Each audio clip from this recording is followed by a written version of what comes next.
It's another episode of the Rachel and Coyote Show. Rachel is a therapist and she is a life coach. Actually met her some time back when I interviewed her on my show. And so we built up a friendship and we decided to do the show together. And we're going to do a topic today that I think we could probably categorize it a little bit better than just gold digger because there's wealthy men in this country, but there's not that many. And of the ones that are rich, they're probably already attached to somebody. So, but there are some guys out there that they make above average income and a little higher. So let's get into this topic. I'm gonna let you kind of start things off, Rachel. Yes, I love these topics where it's towards the viewpoint of how men think, because I just think that men do not get enough attention for their topics and things they care about. And when it comes to relationships, which is, my area, my work, couples counseling, there is this, people say slang gold diggers. And sometimes we don't really know what this means because we just make fun of it, we laugh about it, but sometimes guys will throw it around and they're kind of serious. They're actually a little bit concerned. And so, as a man with your friends, is this something that you hear much or no? It's kind of under the It's radar. People don't talk about it. Nobody really says gold digger. I mean, I know that's kind of a pop culture kind of thing. It's in movies and music and things like that. But I think the biggest problem is there's women, and don't get me wrong, there's men that do the same thing, but there's women out there that they're looking for that guy who they know is going to take care of them, is going to buy them things, and they're really only in the relationship because of that, I guess you say, security blanket. And that's where it gets dangerous because then you start finding out that they're really messing with your emotions. You fall head over heels in love with them, thinking, "Oh yeah, they were wanting to be in my life because of me." But all it takes is either some other guy's got more money, or you something happens that you maybe lose your job or you lose some of that money, and then all of a sudden they're gone. Yes, yes. So, this brings it down to the everyman, and it makes Right. sense because you're bringing up this piece about the emotional investment. You want to pick the right person, and the loyalty piece, which is really big for a lot of men. They want to know, are you going to be around when I get laid off? When I start up my company and it's not successful, it takes a while. So, those two things, the emotional investment and the loyalty piece, and it can even trickle down from, a gold digger is sounds very harsh, but that is what is trickling down for the everyman. Yeah, that's what makes it hard. I mean, do you want to believe that person that says they want to go out with you, and that they want to be a part of your life, and you're together for so long, before you know it you moved in together, and then the next step you get married, and then if you can't keep up with what they want and you see them drift away, it just puts a knife into your heart. Yeah. So, you also brought up a really good observation, which is that people change over time, their expectations. And then also, only through time can you sometimes really get a grasp on someone's value sets. Sometimes you do a good job of vetting in the beginning, and sometimes you don't. And so it is that vetting that is really important. Now, I actually have had, a guy friend use the term gold digger, and, he'll say something like, "Yeah, I don't want to bring that up. I don't bring, where I live up because they'll bring out all the gold diggers." So he's cracking a joke, but there are some men, the ones who have money, who are a little bit more sensitive to this, But you have to realize that, a lot of times men who are run in circles of high society or they're wealthy, the restaurants, the bars, the parties, the friends, the colleagues, that the circles they run in, the Right. women they are meeting are also well off. So, it is a little bit of a different world. Um, and I truly think that it's you don't want to throw the baby out with the bathwater, because you can have a bad experience and then you just say, oh man, I got taken in or something like that, so you're a little bitter. But I wouldn't throw the baby out with the bathwater. And the best analogy I can give is that you can have uh, a man who is successful and he worked hard and he is the owner of his company and he did well for himself and he's proud of this. And Right. so a man who meets a woman and he wants her to know that he's successful, this is normal to want to let her know this. It's the same thing as if a woman is attractive. She wants to look good on a date. Hmm. And so there is nothing wrong with leading. Men lead with money, men will lead, women will lead with beauty a lot of times. There's nothing wrong with the natural inclination to get attention in the way that you know how. Men know that women like successful, competent men. So they want to showcase this. It's just natural. Women know that men are visual. They want to lead with this. So I think it's okay to not throw the baby out with the bathwater, but then you vet. Hmm. And that's how you do it. Well, and you look at the other side of the coin, Yeah. and just to kind of play devil's advocate here, there are those rich guys that they use that wealth and prestige to get women, and it's more like well, like they say, the trophy wife. So you either have a gold digger or you have a trophy wife. Yes, yes, yes. To be perfectly fair. And some people, they know what they're doing and what they're getting into. Yeah, So for example, you have Anna Nicole Smith, that she was very young and she was a Playboy model and she was with a man who was in his 80s, right? that's So right. sometimes you have a situation for which it is very clear, tit for tat, quid pro quo. Right. Beauty, she gets money, right? It's very clear. For most of us, it's less clear because we're just average people with our average jobs. And so we're just trying to navigate love and find someone who also values us for us, Yeah. the average person. And that's got to be difficult for people that are not only rich, but they're also in the spotlight. I mean, come on, you got a guy like Mick Jagger. I mean, I love the Rolling Stones, but let's face it, if he couldn't sing and he wasn't in a band, do you think I got to be getting the models and all the women he's been with? Well, Kyle, you said it, not me. But yeah, you're right.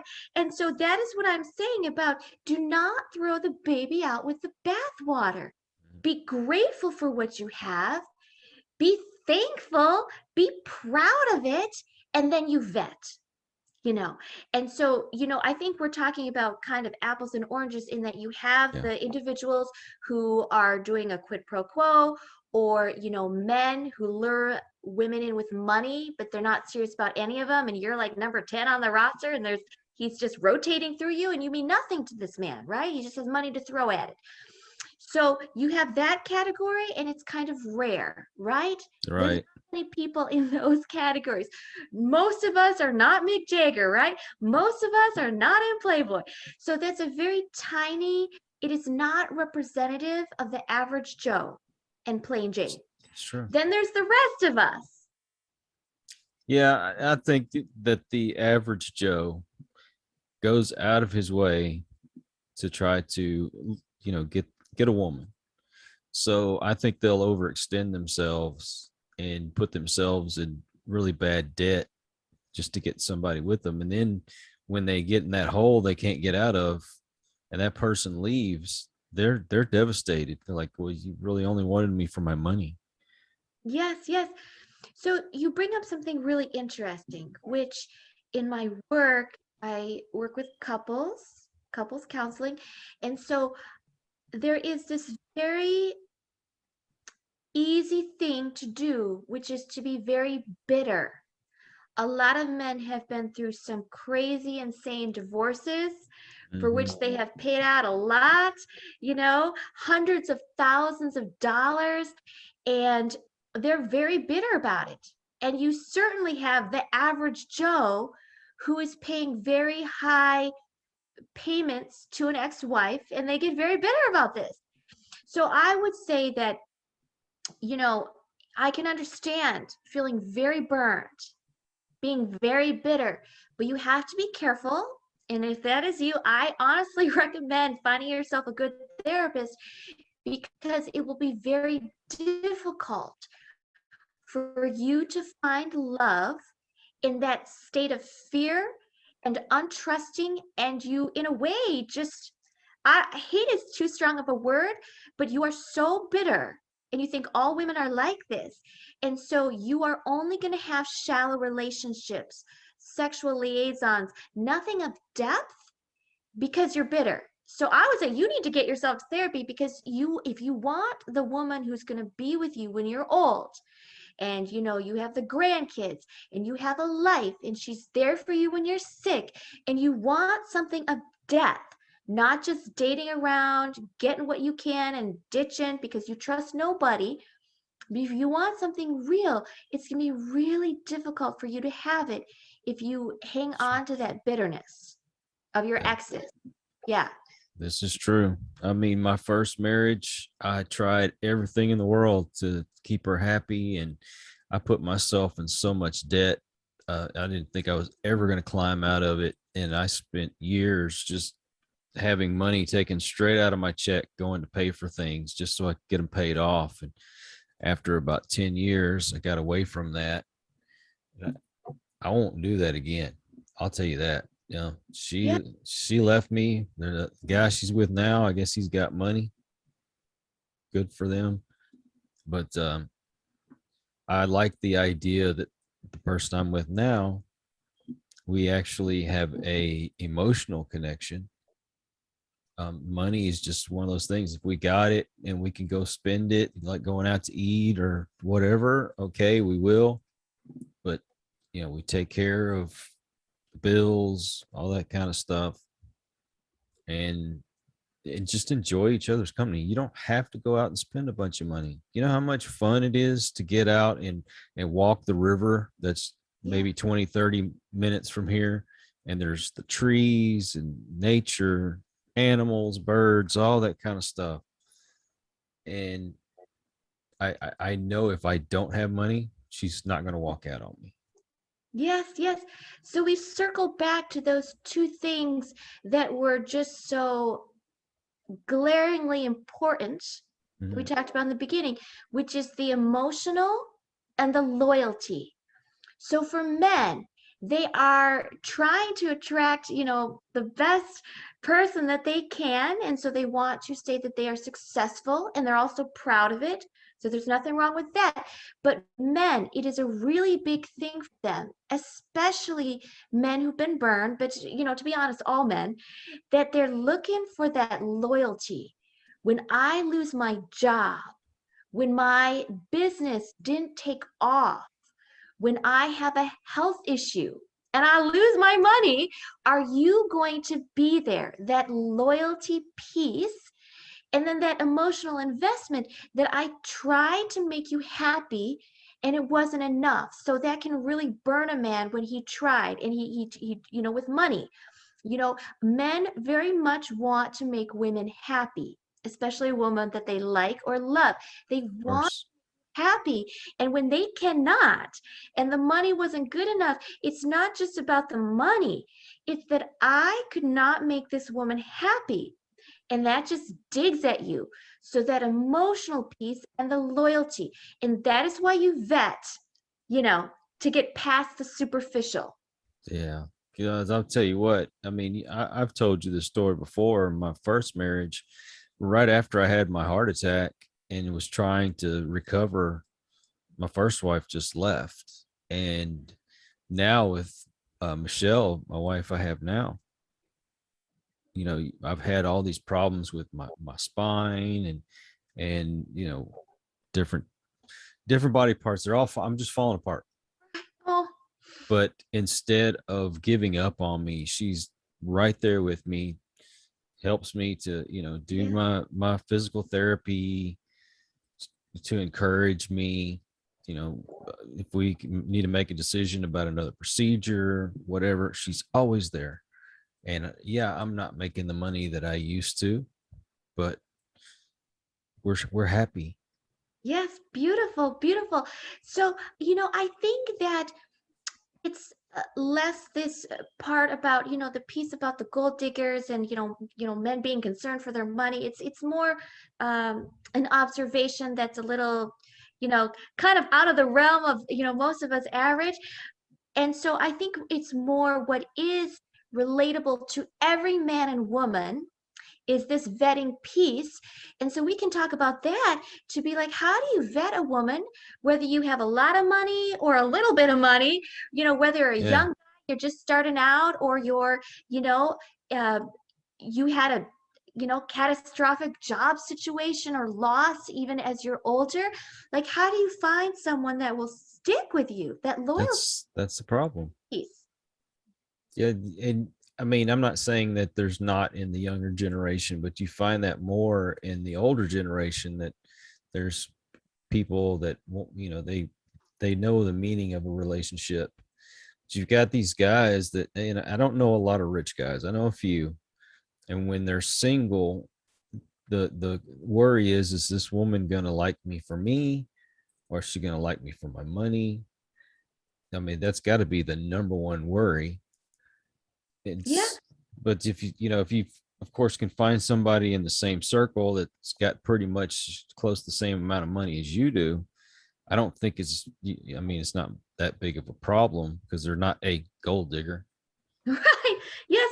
Well, so I do know men with money. And, and so I'm telling you that a lot of times the circles that they travel in, their colleagues, their friends, the parties they go to, they meet women who are also very accomplished. Mm-hmm. But even so, whether the woman has no money or she has $3 million in the bank herself, because, she's successful herself, very few women will not be affected by money. Even the woman who has 3 million in the bank and she can buy whatever she wants and she is set for life, she will still be attracted to the man who is successful over the man who is not, has no job, because that's just women like competence.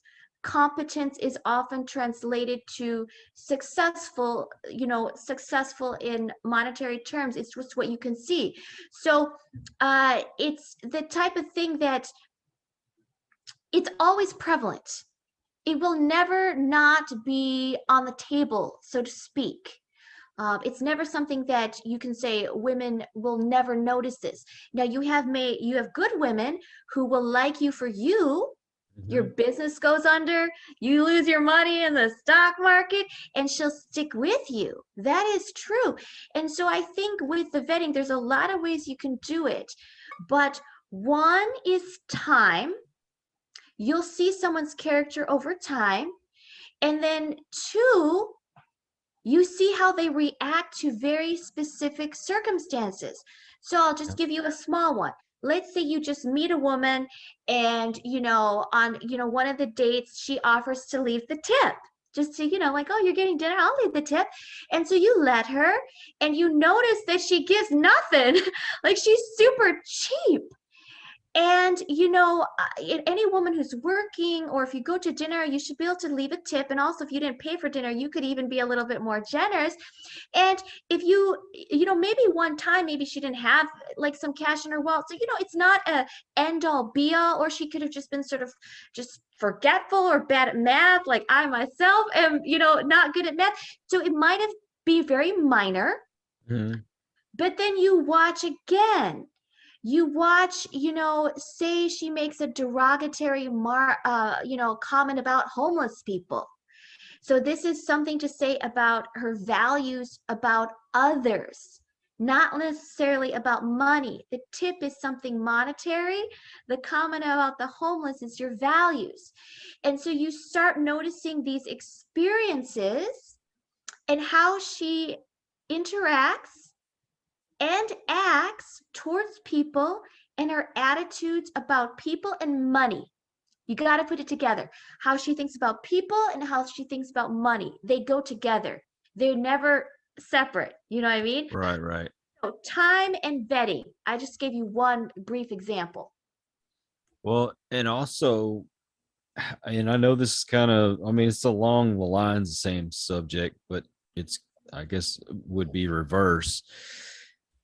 These people that have money, and I've actually kind of been in this situation before, but they spend all this money on you, trying to get you to, stay in a relationship with them. And then the moment that you realize this is really not the person I want to be with, it's not all about the things. I just want to be with somebody that I can enjoy my time with.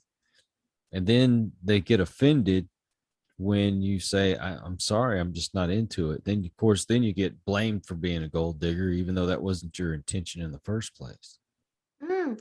Okay, so please explain to me, are you talking about a woman who appreciated things that the man gave her, and then she said, this is not working out, and the man automatically assumes it was because I didn't spend enough money?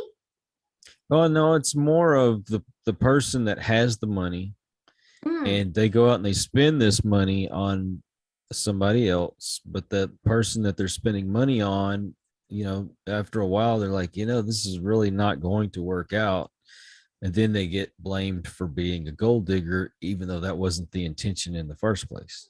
Oh, oh, Kyle, I really like this because it is very realistic. Hmm. And that goes to the point where I tell men, I know you're really bitter and you're very mad at your ex-wife and, all your exes, but you cannot be bitter. You will not be happy. And so I think this goes to, if you're a young guy or an older guy and you've dated a lot of women or very few women, it doesn't matter, you're going to find that sometimes these relationships don't work out, and you cannot always put the onus on blaming something. She was a gold digger. Now, maybe sometime maybe you feel like that, but there's no way that every woman that you dated, they're not all, there's got to be at least one wealthy woman or woman who had as much money as you. So that's not the case. And certainly a lot of men too. Sometimes they'll latch onto a woman because they're like, well, you got a house, you got a car, I'm a little down on my luck, and they think, okay, that car's mine. Oh, I got a place to live. So it happens both Hmm. ways. Exactly. For this, they look for it. They Hmm. look for someone to help them on their feet. And the woman is very, understanding, like, oh, okay, I'll help you out. And oh, okay, you're trying to get things going. And then like years later, you're like, wait a second, how long does it take to get things going? Like, you live with me for free and I've given you a car. So it goes both ways. Absolutely, there are men who will find women that Yeah. that gives them things that they need. And so I guess back to my original point, I got sidetracked a little bit, but you have to take these experiences Hmm. and you have to be laser specific. This action was inappropriate. This action looked like she only wanted money. And then you have to look at it in the context of all the other times that she did not want money or the relationship as a whole. Because if you just say all women are gold diggers, all my exes wanted me for my money, this is probably not true. And by you painting with broad strokes, you are harming yourself because your narrative about women is so jaded, and you're just going to be really you're going to be in Yeah. a bad place. It is better to be realistic. This instance, that particular X, be specific and be realistic. Yeah, for That's how you, sure. that's how you get over these exes or incidences. Yeah, I had a situation. I was dating this girl, and it wasn't very long, but I think it was around Christmas time. And I mean, her parents bought me presents. She bought me presents, and so on and so forth. And her parents were the ones who were actually wealthy, Yes. and so they did spend some money on me, and I was very appreciative of it. But I mean, we hadn't even been together.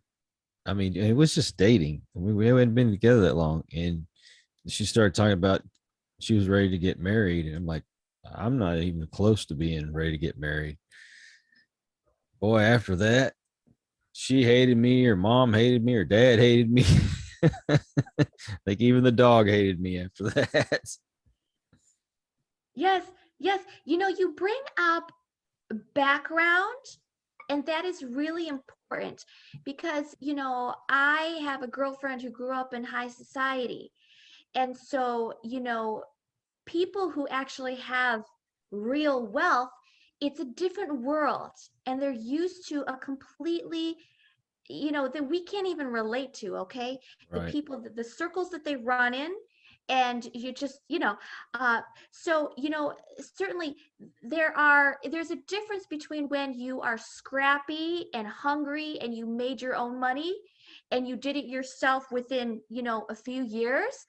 And then there's a difference between people who are born into money, and this is just what they know. So for example, you dated a woman who her family was well off, like this is just what she knows.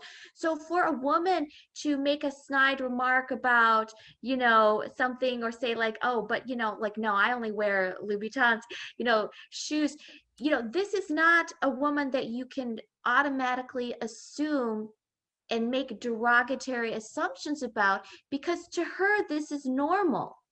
She only wears high-end designer shoes. She's been doing Yeah. that since she was a teen. This is normal for her. This is not her being a gold digger, and she can afford her own shoes. She has a closet full of shoes. And so you have to very much look at that. For example, there are and it doesn't have to be that you grew up with money. You can make your own money, but you could have a man for which to splash this kind of money on a vacation or this or that with a casual woman you're dating. It's nothing to him. So the woman might be really odd, like, you took me on vacation, you paid for all this stuff. She's never had that in her life. For him, he's like, yeah, you're girl number 4 this year that I've done this with. So it's nothing to him. So you have Yeah. to look into, someone's background and how they view money, because again, you got the man, he took 3 women on vacation that year. It's nothing to him. He has money and it's nothing to him. And then you have the woman who, maybe she acts a little hoity-toity about designer fashion, but Mm-hmm. it's not that she's a gold digger. That's what she wears. You have to be very careful. You have to nuance, and you cannot paint with broad strokes. You have to get very specific. Very true. Well, there's so many rabbit holes we could go into just talking about this subject alone. And there's so many different perspectives to it, but I guess the, the main thing is like you said, it's just vet them, pay attention to how they react, Yes. and it don't make any quick decisions. That's another thing. That's I've been kind of one of those impulse people most of my life. I mean, I got married when I was 19 the first time, and it was from one girl to the next, and not taking my time, not Hmm. thinking about things. Just, I guess, that impulse of I want to be satisfied now, then I'll move on and I'll worry about it when I want to get satisfied later. Yes, yes. My tip for the men, when you want to vet women, because you want to make sure that when you emotionally invest and you're looking for loyalty, so when you vet, my tip for the men is that you need to get very specific. Details matter. Mm-hmm. So, for example, if a woman tells you about a charity that this really means a lot to her because her cousin, had this disease, and she has found great charity, and she's been donating, and she even used her babysitting money since she was a kid, and she's donated to this charity for years. Pay attention to the details. They matter. So I say, yes, time is a factor, Mhm. but there are certain details and stories that can be revealed that you don't need years. You just know, like, okay, this is a good woman. This is a woman who will stick with you. This is a woman who has the right attitude about money. So when you vet, be specific, look at the details that matter, and then also time is your friend. That's right. Take your time. Don't get in a rush. Otherwise, you'll end up in Rachel's office. Well, I guess they should rush. They can come. You can get more money. Yeah. And, again, for the men, I have a lot of guy friends because, when you're my age, a lot of your friends are, honestly, they're on their second marriage. I mean, that just goes with the territory of, being older. And I would say, I do. I know so many people, they are so jaded and bitter, and you will only harm yourself when you paint in broad strokes. Women are gold diggers. Women only want me for my money. You cannot do that. Get help. Get yourself to therapy. You need to get specific. This woman hurt me. This woman may not have had the values. This incident showed me something. Get specific so that you can handle it. And then you don't have to put everybody in this broad category, because you have to be able to know that there are good women and to experience these good women if you want to be happy. And you can That's do the right. short term thing. And if you got money, take women on vacation and then just next woman on vacation. You can do that. But then when you're old and you want a support system and you want grandkids and you want family and you want the woman who's there with you when when it matters, That's right. That's very, this very right. looking for the short term stuff, it will only bring you superficial happiness. That's right. You vet for emotional and loyalty, and then you're going to find something real that will make you happy. So don't give up. Don't give up. That's what I would say. Yeah. Oh, I found it. I mean, it took me a long time, but I found it. There you are. You're proof. That's right. Well, thank you. Your website is rhmaldonado.com, correct? Yes. Okay. And go follow us on LinkedIn. That would be wonderful. But go Yeah. visit rhmaldonado.com. I will put the link in the description so you can click on it and go to it. Yes. And And I love this topic. I think that it was, I think that it's something that it's nice to put out in the open for men. And it's okay to have a dialogue about it. and that is the key for any kind of success is you have to have an open dialogue. People need to learn to talk out your problems. Even if you're going to hurt somebody, you need to tell them, you need to communicate with them, whatever's going on, because you're going to make it worse in the long run. Yes, absolutely. I do agree with that. But anyway, thank you. I appreciate it. And just continue to watch and support us because without you, we just couldn't do what we do. Till the next time, peace.